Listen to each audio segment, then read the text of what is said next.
When a massive star explodes as a supernova, its core may be crushed into one of two types of compact remnant, a black hole or a neutron star. Neutron stars are the size of a city, but contain more mass than our sun. They rotate rapidly, host powerful magnetic fields, and produce beams of radiation that emit a wide range of energy. When we detect pulses as the beams sweep over Earth, the object is known as a pulsar. They can spin many times per second on their axes. The fastest pulsars spin over 700 times per second. And that rapidly spinning massive object generates extremely strong magnetic fields and accelerates particles to high energies. And we see that those accelerated particles emitting energy in the form of gamma rays, X-rays, and radio waves. And when that beam sweeps past the line of sight to the Earth, we see it pulse on, and that's why they're named pulsars. The most sensitive tool for observing pulsars and gamma ray light is NASA's Fermi Gamma Ray Space Telescope. Fermi scans the entire sky for high-energy sources and has found many previously undetected gamma ray emitters. Scientists have identified many of these, but for some, the source of the gamma rays remains unknown. I got interested a couple years ago in trying to find the limits of what Fermi can discover, how extreme these objects can be. And in order to do that, I focused on the set of objects that are relatively bright and well measured by Fermi, and found that virtually all of them have now been identified. At present, when I started this project, there were only 6 objects which we hadn't figured out what they were yet.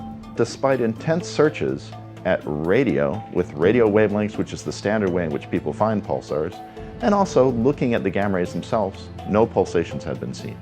So something was unique about these 6 objects, and I thought, that's where the discovery space is going to be. If we can track down what those are, we'll have a good chance of finding something new. We took this small set of 6 objects and attacked them with a number of wave bands, but I think the thing that helped us make the greatest progress was looking in the optical, invisible light. Now this may seem a little bit unusual for studying the high-energy gamma ray universe, but it turns out that many of these objects seem to have optical counterparts, and if you can figure out what the visible light counterpart of an object is, you're a long ways along the track to understanding what it's all about.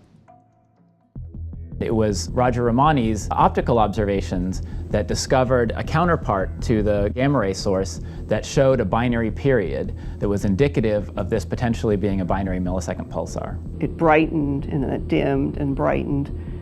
And so this looked like we were looking at possibly something which was irradiated by a companion pulsar. And that every time you're looking at the bright face, you see a bright optical source. And when it rotates away from you and you see the dark face, you don't see anything. We managed to get enough observations of the object to piece together its orbital period and found remarkably that it was an incredibly heated object, blue-white on one side, deep, deep red on the other, that was orbiting around something invisible with an orbital period of about 1.5 hours. Now, that's faster than any spin-powered pulsar ever known and indicates that it's a really, really tight system and that the gamma rays are blasting the companion at point-blank range. Our colleagues at Germany managed to use the orbital period that we measured to search in the gamma rays directly and, with a computational tour de force, managed to find the pulse signal of the pulsar directly in the gamma rays themselves. What I'm doing is blind searches for pulsars, so that we try to find pulsars that have not been seen before.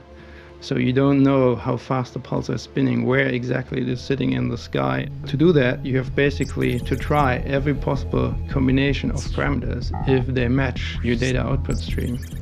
So the problem is that the number of possible combinations is tremendously high. So the straightforward brute force approach isn't possible. The computational power you would need would be in excess of what's available on the whole planet. So our work is to invent more efficient methods to do that. The basic method is analogous to zooming. It's similar to changing your objectives of your microscope in favor of one of higher magnification. So you look at one interesting point on the slide and then you zoom in on that. And then you further zoom in if it still is interesting. To find the pulsations in the gamma ray data required us about 5,000 CPU days. So if you do it on your laptop, you need 5,000 days. But if you have 5,000 laptops, you only need 1 day. And so that's the path we took, because we have a computing cluster that's called Atlas at the Albert Einstein Institute in Hanover. And that computing facility we used for this analysis, and it was immediately clear this is a detection. So it cannot be a noise fluctuation because it's so loud in the data. A pulsar that was a strong gamma ray source, yet showed no radio signature, intrigued researchers. Among them was Paul Ray of the Naval Research Laboratory. He and his team thought they might have a solution to the puzzling lack of radio emission. When we first discovered the system, I looked back at our archival radio observations, and none of them showed detections of this pulsar. We think that nearly all pulsars do emit radio waves. The radio beam is emitted for most pulsars from a region above the polar cap of the star, and that means it's a tightly concentrated flashlight type beam.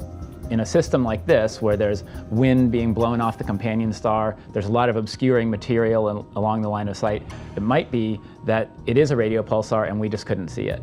And the one way to confront that is to use a higher radio frequency that's more penetrating, that's less affected by the scattering in the intervening material. And so we went and made an observation with the Robert C. Byrd Green Bank telescope, run by the National Radio Astronomy Observatory in West Virginia, at a much higher frequency than typical radio observations. And it was in one of those observations that we first saw the signal from this system. And it appears that it is most of the time obscured by the material from its companion. A combination of radio, optical, and gamma ray data allowed astronomers to assemble a complete picture of the system. It turned out to be a rare black widow binary, where a rejuvenated pulsar is gradually evaporating a low-mass companion star. They get this name because they are in very close systems, with the companion star being close enough to the neutron star that the neutron star is irradiating the companion. So the neutron star is producing a wind of energetic particles and magnetic fields, and also all the gamma rays that are radiated. All this hits the companion star and heats it up to very high temperatures, but only on one side. So the side that's towards the neutron star gets blasted by this pulsar wind. And it has been whittled away over billions of years to where it now is only about 8 times the mass of Jupiter. This whole system is about the size of the Earth-Moon system, so it's very compact. We see the pulsar at the center spinning and emitting beams of radio and gamma rays. The radio waves are represented by the green, and the gamma rays are represented by the magenta. That radiation that impinges on the star is blowing off clouds of ionized material that are collecting around the system, and that's what obscures the radio emission. So we see that most of the time, the radio, when represented in green, only makes it to that obscuring material and not through it, while the gamma rays, which are much more penetrating, go right through. It turns out that in as far as it's a pulsar, it's not so very unusual. What's unusual about it is this binary system. And the binary system seems to have, through its history, allowed this neutron star pulsar to accrete enormous amounts of mass. The measurements to date suggest that it's very heavy indeed, and heavy neutron stars push the absolute extreme of the densest matter in our visible universe. I say this because many people think of black holes as being exotic and the most extreme objects known, but after all, a black hole has collapsed to the point where nothing is visible, it's black. A neutron star is an object that's on the hairy edge of becoming a black hole, yet is still visible in our universe.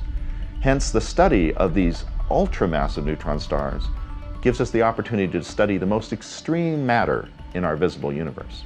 If this fellow is as heavy as he seems, he pushes that study to a new horizon, to a region of density and pressure which has never previously been seen.